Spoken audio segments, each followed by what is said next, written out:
Every time. I'm so bad. Oh, hello, Bucket. Cool.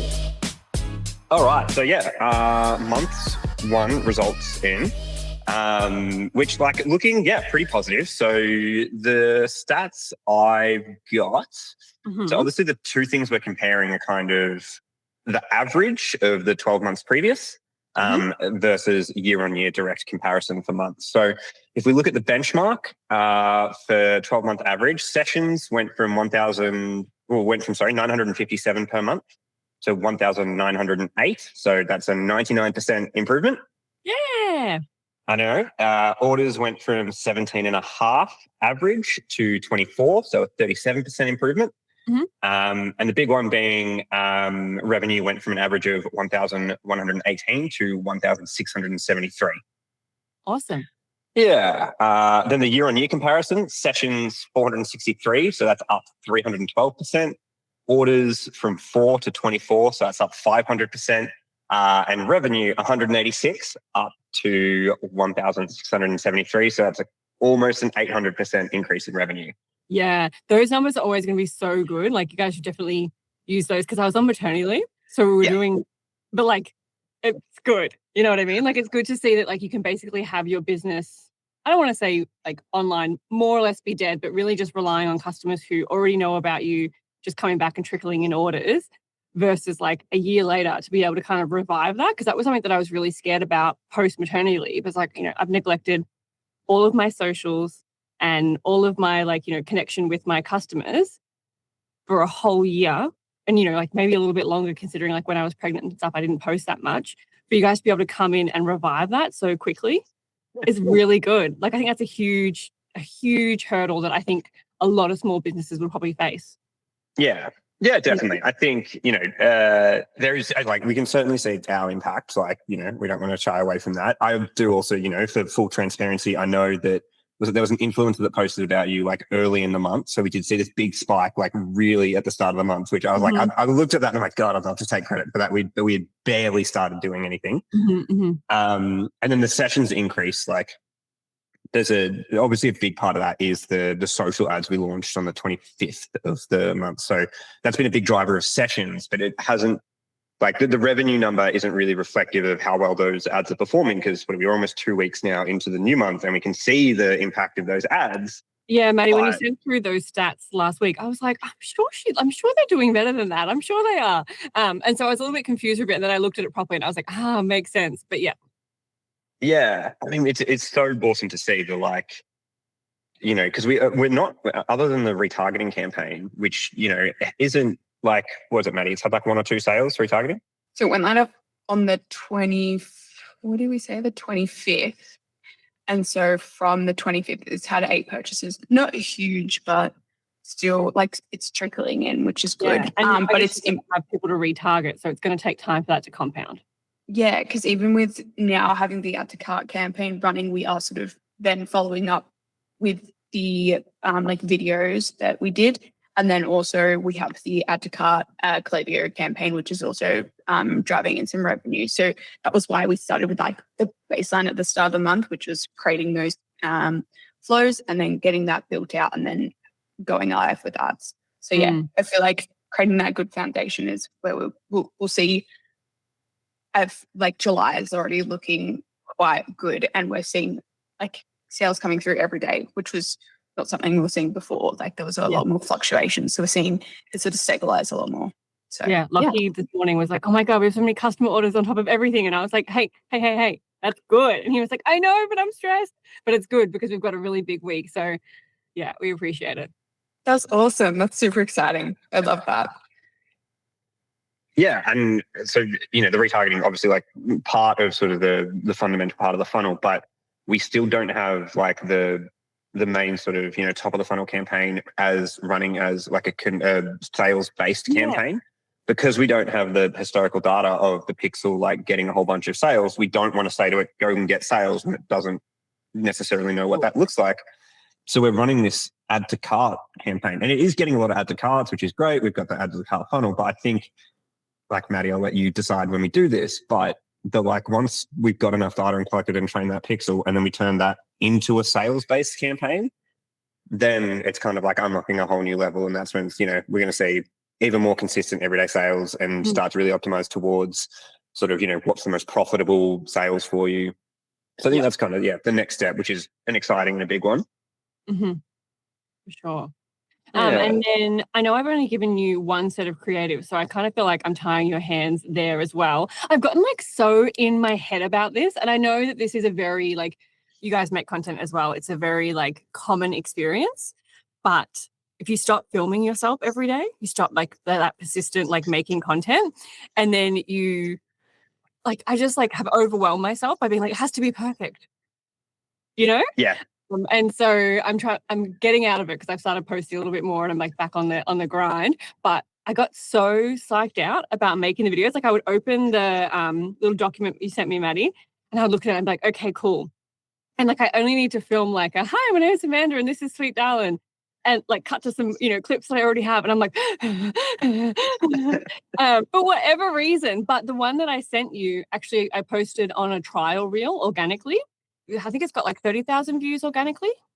So that's really validating for that piece of content. I felt like to just show that like it's a good thing to be putting money towards in ads. Like I felt like that was like kind of validates the idea of the video and stuff. And I think that I need to post and like make the other ones because I feel like we're definitely on the right track with the type of content that we're doing. And yeah, it's really cool. Yeah, absolutely. I think it's also like, because I get notifications from the page and it's so cool. Like I'll be driving along and Siri in my headphone will give me a notification that someone has messaged you being like, oh, hey, do you have a store? Or like, where can I get these? Or someone tags someone in there and goes, oh my God, you have to get this. I'm like, this is like, because I get notifications for a lot of our clients. And I think it's a testament to the piece of creative that you've put together because it is really good. It's really engaging and it's built for purpose, which I think we find a lot, when we work with other clients, it ends up being like, oh, what piece of creative do we have? Oh, here's this video that we've, used for corporate or something. Oh, use that as an ad. And we do, and it goes okay. But like, this is a testament to when like something's made for purpose. Yeah. To like be that ad to entice someone in that it just genuinely really works. Yeah. So as much as you haven't completed the brief yet, we're stoked with the content we've got that's running because it's working really, really well. Yeah, I think I'm a little bit stuck. I'm like, I know about like the unboxing or like the packing video. I'm like, I don't love our packaging at the moment. And that's something that's been on my mind. And so I'm like, I don't know if I want to highlight that because I feel like, I feel like it's not a good representation of what I want Sweet Darln to look like. And so I think that that's kind of it too. When you're building a brand, it's like, I can't afford to, purchase like all of these different boxes for every single product and have everything be custom, but that's the goal. And then when you're trying to create content, you want to show people your vision and what the brand is. And like, I've sort of been struggling a little bit with that, like internally in my head, but I think I've come up with some solutions for that in terms of like what I can do sort of like within my means at the moment to change up my packaging. And that's what's been really fun about doing this too, is I think it's kind of like prompted me to think about a few things that in the business had just sort of been ticking away as they were. Because like when I made our packaging that we have at the moment, I was like, this looks so cute. I love it. And then it's been a while and I haven't really, like revisited it. And then sort of like by being like, oh, I'm going to make a piece of content around this. And then looking at it and going, is this like reflective of where we are and like what we're doing and where I want Sweet Darln to be? And so that's actually been a really nice side effect of doing all of this stuff, is it's like making me really consider like, how do I want Sweet Darln to be perceived? And like, where is our brand now versus when I, created this thing or I had this idea? It's been really fun. Yeah, awesome. And like, it's a good way to think about things. Like we're sort of working potentially with this client at the moment and we're going to look at building them a Shopify site. But it's this kind of thing like they currently do not sell anything online and they've got 5,000 products. And kind of the conversation with them was like, okay, well, do we build a small site with like 50 products, or do we build a small site with 50 products, but prepare for it to be at scale? So it sounds like, I think we need to have those decisions to go, cool, like maybe not thinking about one step ahead, like thinking sort of 3 steps ahead and making that early decision now. Yeah. Well, I think speaking of Father's Day is kind of, I think what we want to start, like at least brainstorming out, like how we're going to approach this. And Maddie, unless you had anything you wanted to. I was just going to talk about the performance of the ads. You do that first. Go off. Okay, cool. So we hold on, Caleb, can you mute? We've got the 2 hooks there. So it was like, these are our best sellers, and we're best known for that. The 2 different hooks. The hook 2, we're best known for our wagon wheels. Was that the original one I sent you or the second one? I think that's the original one. Isn't it funny? You just never know. But that was really good. I appreciate you going back and forth with me on that, because I said to Lockie, I don't know what's wrong with me. I put a camera in front of myself and I cannot shut the fuck up. I cannot be succinct and be like, here's my 2-second hook. I'm like, hey, here's my life story. This is my blood type. Like, I just can't stop. And I like, and so I was getting so frustrated with myself because I was trying to film like a good hook. And I was like, stop speaking. But I never do. It's so fine, but that's what we wanted to do. We wanted to test them. The hook one is slightly lower cost per like add to cart. It's had 78 at 51 cents. But the hook 2, which was your original hook, has 590 add to carts at 54 cents. And it's had 8 attributed purchases, which is crazy. And I'm like, I'm not sure if there's like a disconnect in the numbers, because I think there was a discrepancy in like 4 when I was reporting. So I'm like, not super sure, just have to double check. But it's still like huge amount. And then that's probably like why. Such a small difference. Like that, like the wording of it was like, do you know what I mean? Like barely anything. That blows my mind. That makes me even more paranoid about my hooks now. Oh my God. Because I'm like, it actually makes a huge difference. Crap.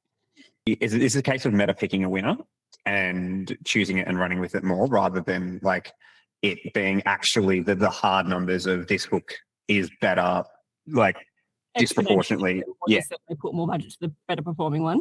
Yeah. Which we usually find is the case. But sorry, Maddie, go on. Because even if we're looking at like video like plays, I wonder, video plays to 50% for hook 2 as 3,871, where the 100% is 2,686. So it's still like that drop off rate isn't huge. So people are sort of like watching it mostly all the way through. You know what I'm going to do? I'm going to post the other hook, because I only posted one version on trial reels.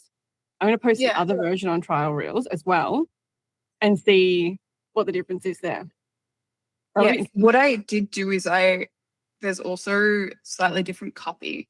So that also helps with that would also, like how it runs. But even like as Caleb was saying, we've had a bunch of people like comment and share and everything. But from the hook 2, which is obviously reached and like had a lot more impressions, there's had 147, like the ad has had likes and reactions, and then 11 comments and 5 comments and 11 shares. So like people are just like vibing with the ad and going like, oh, I love this, and sharing the ads. I feel like ads get no engagement. Yeah, which is so weird. And even the other one, like seen by a lot less people, but it's had 26 like likes and reactions, 2 comments and 4 shares. So like people just love it. So that's so good. That makes me happy because like I said, I was stressed. I've somehow gotten myself in a real tizzy about the hook and the content being good for ads. Because I'm like, if I'm going to put money behind it, I want it to be really good. And I've gotten myself in like a real wind up about it. So it's good that what I did do is good. That makes me feel better. Yeah, no, absolutely. It was perfect. But yeah, good to see sort of like once ads went live, there was a couple of days of learning, but from like the start of the month, we've had a lot more consistent sales come through. So keen to sort of like, obviously not a huge amount of data, but we're getting a lot more. Because like maybe it's had like that campaign has had 8 purchases. I was like, maybe we'll see at the end of the month. They say like 30 to like 50 gets it sort of like out of learning. But I'm like, I want to see how many direct purchases it can get, but I don't want to like pull a trigger too quickly and then not have enough purchase signals there. So do you have enough budget? Like we're not hindering budget wise or anything like that? I don't think so. We're still sticking to that $50 a day between the 20 on the retargeting and the 30 on the sales. Mhm. 30 on the add to cart campaign. Mhm. We do only have the one audience live though. We're just doing the lookalike of your Instagram followers and like Mhm. your Klaviyo audience as well. So Yeah. I think that's a stronger audience anyway. Yeah. So happy to just leave that as is, and then we can look at when we change it to a sales campaign, we can look at seeing if we need to scale budget anymore. Yeah, cool. You let me know.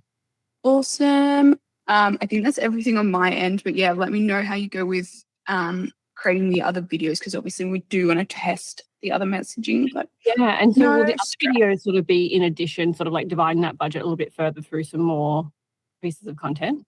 Yeah, but I feel like sometimes it goes, well, this one's performing really well, so it uses all the budget. So we'll see, but sometimes adding fresh creative also helps with expanding the reach and how the other assets perform as well. All right, awesome. I think we're still seeing, even though we are getting a lot of traction through ads, I think most of people are like Googling you and then like purchasing. Like if we look. Yeah, I was looking at that because I had like a bit of a dig around and I was like, I like, obviously we can't really say this, but I do think that like what the ads are attributing to themselves seems lower to me than what I reckon the sales are, which is bizarre. I know that you said, Caleb, that they basically try to attribute whatever they can to themselves. But it does seem like to me, at least in the last like little bit, there's been a greater lift than what I reckon I could attribute to outside forces. Does that make sense? Yeah, no, absolutely. And so like it will, I mean, yeah, I always say that like they try and attribute as much as they possibly can to a sale, because we also often work with e-commerce owners that probably aren't as savvy as you, that do sort of understand that like, yes, an ad can trigger a sale, but a lot of people really think on like purely last click attribution. So if it wasn't the last thing a customer did before they purchased, then it doesn't count as a sale. Right? Well, like, sorry, you go. No, yeah, so I think, that like we obviously see there's been an uplift in like organic traffic. There's been an uplift in people searching the Sweet Darln brand. What we possibly can do, and like for full transparency, like we're documenting this, we can kind of do the opposite with Meta as well. We can widen the attribution. And if we want sort of more data to figure out what's working, and go, you know what, Meta, claim as much as you want. Like if you even think you've had the slightest part in this sale, like chalk it up for a win. It will give us sort of more data. It will get more learnings. It will also mean that like it won't entirely match up with, everything else we're doing. Like if we were to launch Google, then Meta might be like, well, we're responsible for like 99% of sales. And you're like, well, that's and Google will be responsible for some as well. I'm totally happy for you guys to attribute and track however you want and whatever feels like most beneficial for like the purpose of content, and you know what I mean? Like in like, because so like it doesn't matter to me as long as the sales are coming in. I'm not worried about like, being like, if you over attribute too much to you, I can't crack the whip, like I think that's probably like what most people are worried about, that like, if they're not getting bang for their buck, whereas I know for sure we're all good. Yeah, cool. Maddie, what are your thoughts on that? Like if we open up the attribution to like basically be, with like 7-day view or even like whatever it is, that's going to give us way more data that we can just optimize towards. Yeah, I'm chill. Like whatever, like if that, Maddie, if like that makes sense to you and you're like, yeah, getting more data, like farming more data and potentially skewing our attribution a little bit, I don't care. Because for me, I'm like, I'm not worried about where the sale comes from. I'm worried about getting the best result overall. And I know that you guys, whatever budget I give you and whatever, we're doing our absolute best with. So sure. What's interesting is like out of all the purchases in the last 7 days, you only had one returning customer. So it's a lot of new people coming into it. Because I check every single time an order comes through. I like look at to see, because that's what I've been looking for. I'm like, I wonder if it's from ads or if it's returning, because our returning rate was really high, but that was obviously extremely skewed because we just weren't acquiring anything new. And so to me, that's kind of a positive. I know that sounds bad because you obviously want returning customers, but I don't want just returning customers. I want returning customers and new customers. So to see that was something that I was really excited about, to see like first order. I was like, yeah. I love That means that. you're growing. If you're getting first orders, you're growing, right? Yeah, absolutely. Absolutely. Yeah, super happy with how we started off. You see a video where you're like, this person's kind of nailed that like new customer audience, like which one should we do kind of thing, or anything like that, send them over, because that's a really good way for me to kind of like figure out what I should be doing. Because I think I get overwhelmed because I'm like, I want it to be really good for you guys, but I'm like, am I like understanding the vision, you know? So if you ever see anything, even if it's just like a general video where you're like, this is a really good ad, like the way the person structured this or whatever, send them to me, because I would appreciate it. Because it just makes it easier for me to then be like, okay, cool. Like I kind of got a jumping off point. I kind of understand the flow. Because I am so wordy, making a 30-second video, apparently hardest thing I've ever done in my life. Yeah, look, honestly, fair. Totally understand. But just if you do, just like text them to me, because like I won't be bothered by it. I would appreciate it. Yeah, cool. We will. And particularly, I think what we'll end up probably sending you ads that like a zero relevance to your industry and everything, but the format of the ad will be like what we're sort of That's what I'm thinking. Yeah. Also, something I said to you when we came out and visited you in the store when we very first met is like something that we're doing, but yeah, don't let perfect get in the way of done. I know. And I'm usually pretty good at that. I don't know what, like, I think it's because I was sick, so I stopped filming for a little bit. And once you stop pointing the camera at your face all day, I feel like it's like it takes no time at all and you become camera shy again. I don't know if you guys go through this, but so if I don't film myself all the time, I then become a weirdo and can't film myself. And then I somehow just like got like two in my head about it being really good.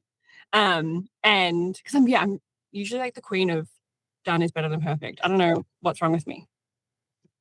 It's okay. I think now there's like a little more added weight to it as well, because these ads are working and doing well. Like the opportunity cost of if it is perfect and it's awesome, then it's a huge result. But it's And because I don't want to give you guys content that's no good, and you're like, you guys are helping me out and we're doing this together, and then the ads don't convert, and then that reflects poorly on you. You know what I mean? Like I got really far down the rabbit hole of like freaking out. Content you've given us so far is like, for us, awesome, because we've been like, very rarely do we send a brief out to a client and we get back something that like fits the brief and actually, as we can see, works so well. Yeah. Even like, it's a testament to how well it's working, where, Meta has objectives for campaigns. So you literally say, do you want traffic? Do you want sales? And one, do you want engagement? And so like when people like, I want likes and comments, you go, okay, we'll do an engagement campaign, because this sort of vanity metric, your add to cart conversion based campaign is racking up really, really good engagement, even though engagement isn't the objective of the campaign. So like it's clearly good content that's working. Yeah. Okay, good. I appreciate that.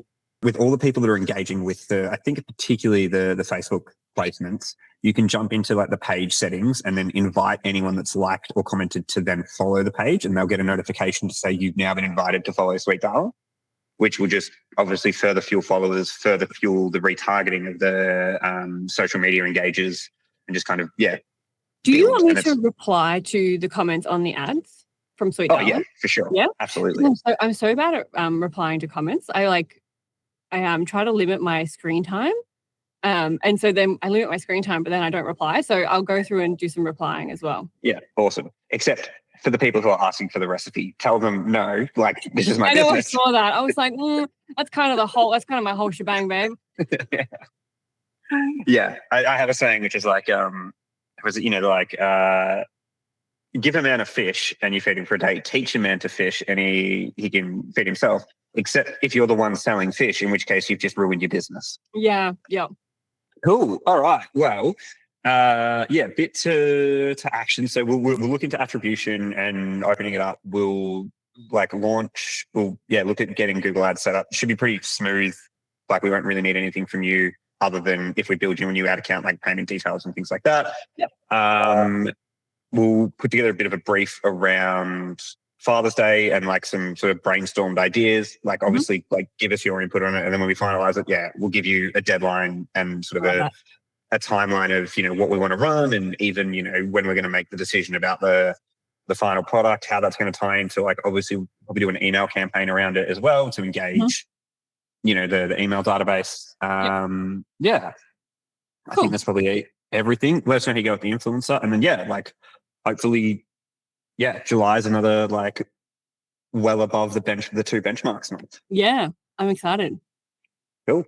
Awesome. Oh, and obviously we have now tried some and they were amazing. Yeah. Oh yeah. Yeah. When you guys got those, I was sick. I like completely forgot about that. How were they? Yeah. Awesome. Like, Good. yeah.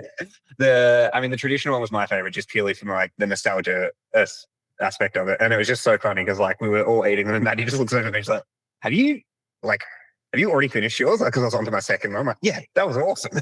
Yeah. Very good. Yeah. I'm glad you guys liked it. Yeah. Cool. All right. Well, yeah. Enjoy the rest of your day and some more peanut butter. And yeah, we'll speak to you soon. Yeah, sounds good. Cool. All right. See ya. Bye.